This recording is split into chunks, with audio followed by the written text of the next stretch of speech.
sans déconner, je suis pas crazy, on enlève les lunettes.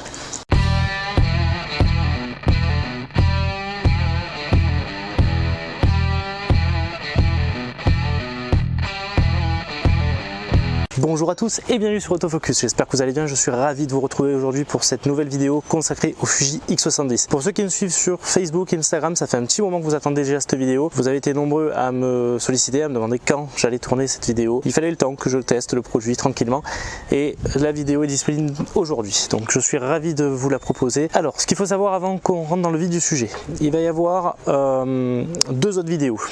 Une vidéo qui sera plus sous forme de conseil d'achat où je vous expliquerai les démarches qui ont fait que j'ai choisi ce produit plutôt qu'un autre. Donc ça pourra vous aider pour éviter éventuellement d'être déçu par un achat que vous pensez être voilà, l'objet de vos rêves et que finalement il ne correspond pas réellement à vos besoins. Donc je vous expliquerai, ça a été long moi avant que je l'achète le X70, donc je vous expliquerai pourquoi et comment j'ai acheté ce produit, voilà, quelles ont été toutes les démarches. Cette vidéo là par contre, je vous le dis, elle n'est pas encore tournée, je ne sais pas du tout quand je le ferai et donc du coup je ne sais pas quand elle sortira. Donc ça on verra. Par contre, ce qui est sûr, c'est que d'ici 15 jours, 3 semaines, il y aura une prochaine vidéo qui sortira, qui sera directement à la suite de ce test concernant le Fuji X70. Là, dans cette première partie, on va surtout parler du Fuji en lui-même, donc du boîtier. Et dans une deuxième partie, donc dans une autre vidéo, on parlera des accessoires et également d'un mode, le mode drive, qui est en gros, pour faire simple, un mode scène sur Canon, Nikon, mais qui est très chouette, je trouve, avec des outils créatifs assez sympas. Donc voilà, celle-là on va en parler dans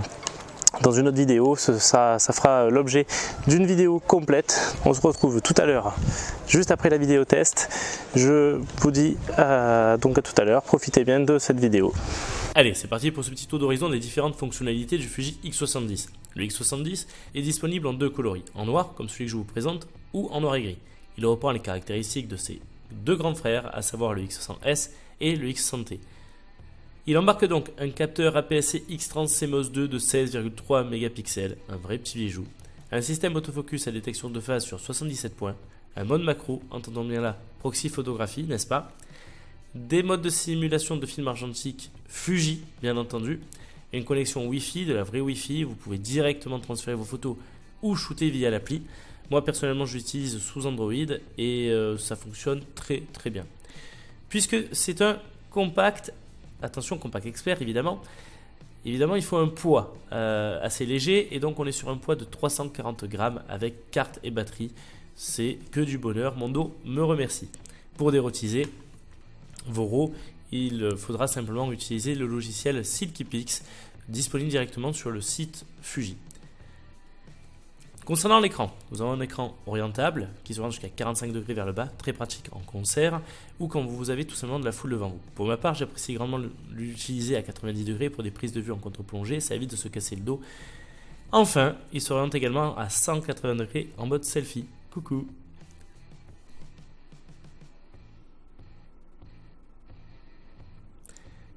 Concernant l'autofocus, on a deux assistants focus en mode manuel, le focus picking. Alors là, sur la vidéo, vous allez peut-être avoir du mal à le voir, mais on a des petits points bleus. Et en fait, c'est ces petits points bleus qui me permettent de voir si je suis net ou pas. En fait, voilà, le focus picking, c'est ça, ça vous permet d'avoir certaines zones de netteté. Mais on a autre chose également, c'est le digital split. Alors le digital split sur la vidéo, regardez bien l'objectif. En fait, on a un écran central qui est en noir et blanc. Et vous allez voir, alors là vous voyez que j'ai un petit peu de mal, mais vous allez voir qu'il est pas net. Pas net du tout. Et voilà. Et là quand on voit, il est parfaitement net. Alors là pour ça j'utilise la petite fonction AEL qu'on peut utiliser comme focus en mode manuel. Ça vous permet d'être très précis sur vos réglages. Ça c'est très chouette. Concernant l'objectif, nous sommes sur une focale fixe de 18,5 mm. Ça correspond à un 28 mm en équivalent full frame, la même focale que son concurrent le Ricoh GR2. Certains amoureux du X100 expliquent que cette focale est plus difficile à apprivoiser que le 35 mm. Mais à cela, j'y reviendrai plus tard, les experts Fuji ont trouvé une sacrée parade. Le boîtier dispose d'une jolie finition avec un châssis en alliage de magnésium. Je ne sais pas s'il est robuste, mais en tout cas, on a une bonne sensation. Il n'est pas trop utilisé, c'est dommage. Sur le côté du boîtier, donc, vous avez une petite trappe qui vous permet donc d'accéder aux différentes connexions. Donc vous avez un micro USB, un HDMI type D et une prise jack 2.5. Sur le côté du boîtier, côté gauche du boîtier, on retrouve un petit bouton raccourci. Et enfin, sur la face avant, vous avez les différentes sélections de focus en continu, en manuel ou en one-shot. Et maintenant, nous allons vous attaquer à l'ergonomie parce que j'ai envie de dire, vous allez voir par rapport à la prise en main, heureusement qu'il y a une poignée. Pour quelqu'un qui est habitué à avoir du gros matos dans les mains comme un réflexe Nikon et en sachant que je n'ai pas de petites mains, c'est assez perturbant. Pour autant, on s'y habitue, mais j'avoue que changer l'ouverture, vous voyez, n'est pas super simple pour moi malgré la présence de 2 ergos.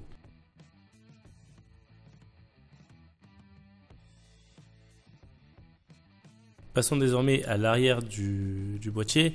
Vous avez donc un trèfle de sélection, c'est assez sobre, hein, avec une touche Q qui permet d'accéder rapidement aux principales options et également donc d'autres touches type FN pour donc fonction FN pour avoir accès à d'autres raccourcis et le Wi-Fi.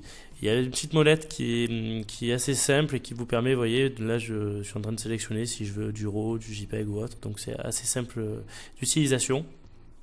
Et sur l'écran, ben voilà, vous avez tout simplement 2 petits boutons pour sélectionner, pour vérifier en fait vos clichés ou encore les supprimer. L'écran est tactile, donc là vous voyez assez facilement, vous pouvez soit zoomer avec vos 2 doigts ou alors faire passer vos photos de gauche à droite ou de droite à gauche. Voilà.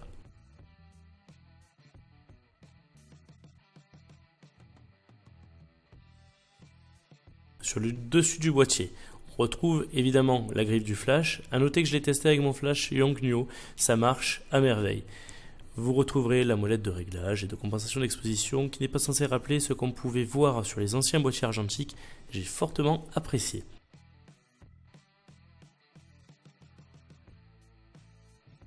Concernant le shutter, on a on-off et on a un mode auto qui est assez simple d'utilisation et avec un accès très rapide, donc c'est assez appréciable puisque si j'ai envie de prêter mon boîtier à un non-initié histoire d'apparaître moi aussi sur les photos, je peux le faire assez facilement.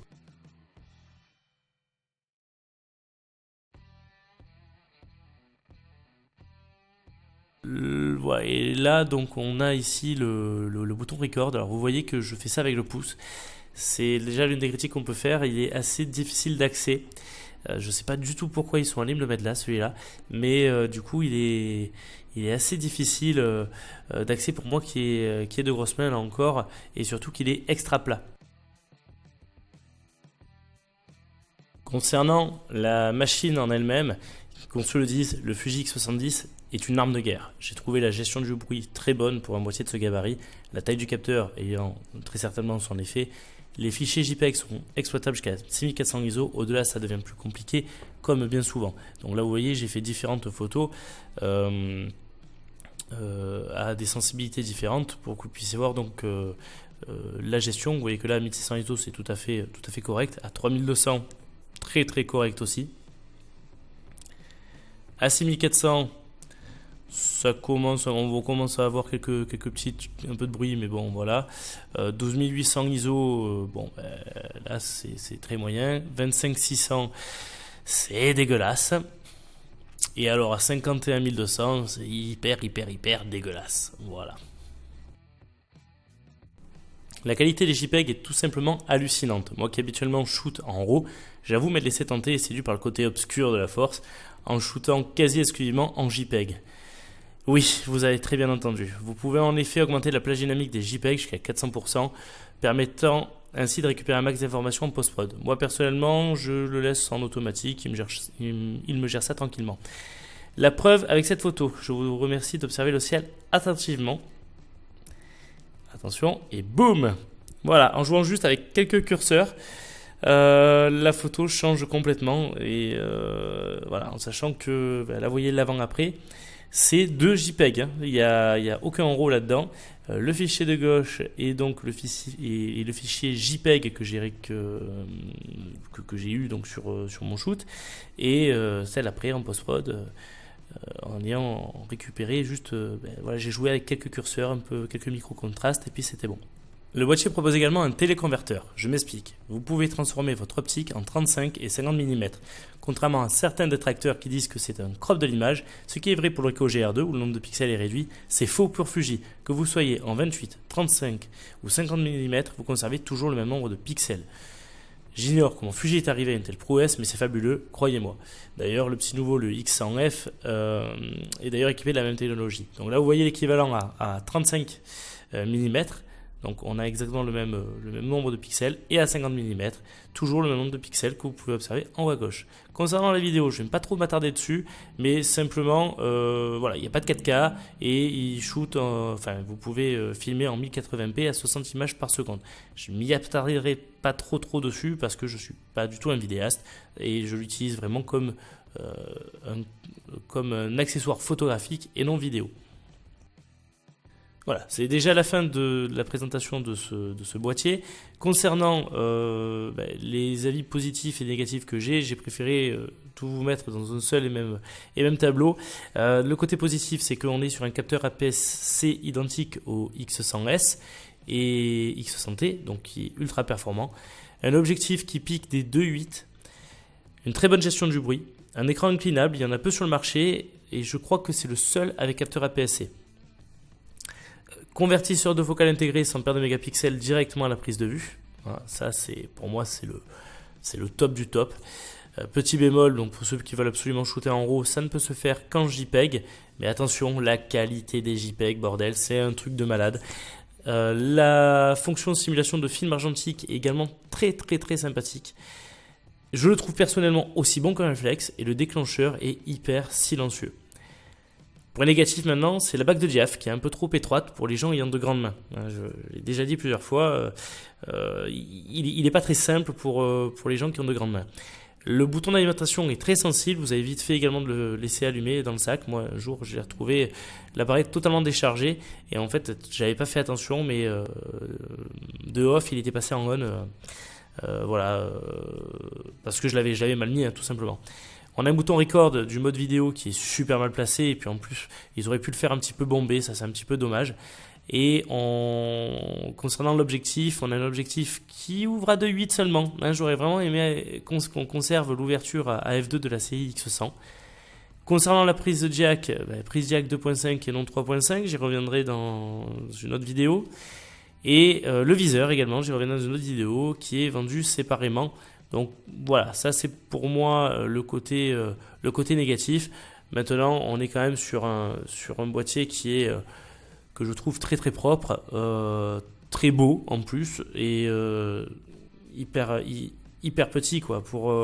Alors il est pas autant petit que le Sony RX100, mais très honnêtement c'est à avoir, c'est le top. Moi je peux partir uniquement avec ce boîtier et ça me fait ma journée.